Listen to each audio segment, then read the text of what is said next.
Dans la lutte contre le réchauffement climatique, on parle souvent de stockage géologique du CO2. On peut se poser la question, mais pourquoi vouloir stocker dans le sous-sol ce CO2?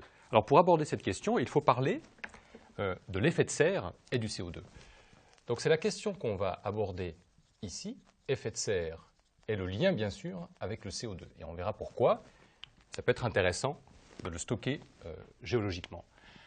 Alors l'effet de serre, c'est quelque chose, comme son nom l'indique, qu'on va rencontrer dans une serre ou qu'on va rencontrer également, on l'a tous vécu dans sa voiture lorsqu'on la laisse au soleil. Alors au niveau de la Terre, le mécanisme est le même s'il est un tout petit peu plus complexe. Donc voilà le soleil qui va émettre du rayonnement lumineux mais aussi de chaleur sur la Terre. Et ce rayonnement, cette énergie va réchauffer la Terre, créer une température de la Terre. Si l'atmosphère terrestre était totalement transparente au rayonnement, qu'est-ce qui se passerait? Cette énergie fait croître la température de la Terre, mais pas jusqu'à une température infinie.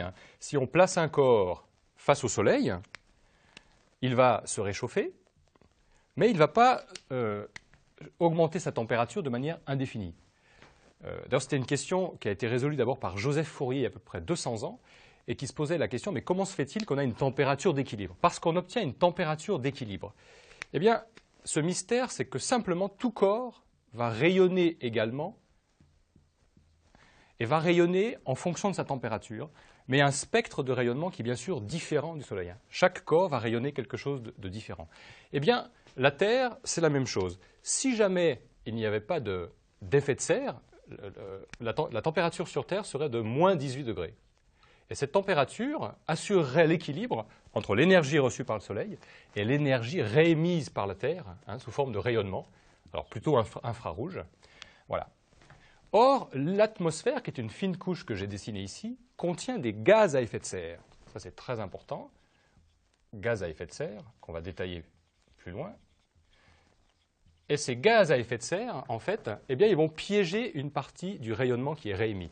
Donc, le rayonnement qui est réémis reconverge vers la Terre.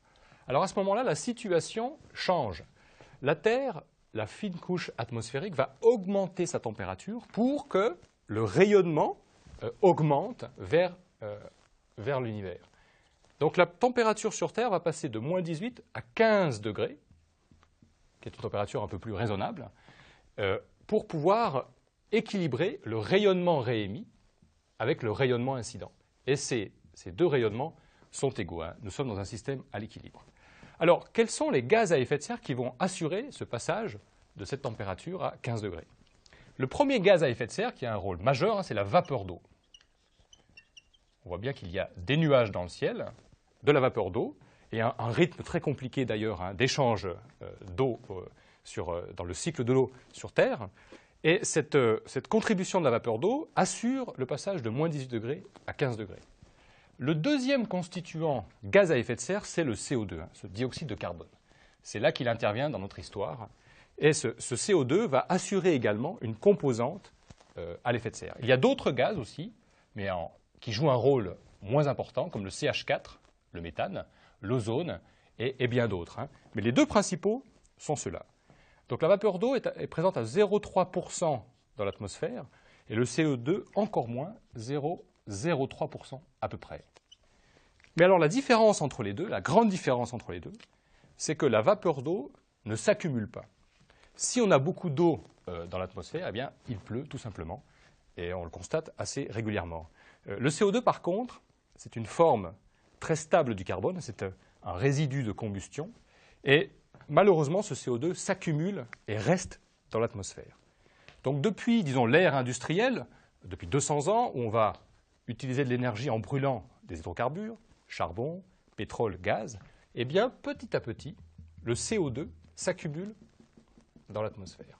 Et cette composante joue un rôle en effet de serre et va augmenter, va ajouter une petite composante, mais quand même qui va jouer quelques degrés. Mais surtout, l'enjeu maintenant, c'est que si on continue à accumuler du CO2 dans l'atmosphère, eh bien, on va vers un réchauffement climatique. Conclusion, que faire pour bloquer, pour limiter cette accumulation de CO2? Des économies d'énergie. Si on rejette moins de CO2, eh bien on ira dans le bon sens.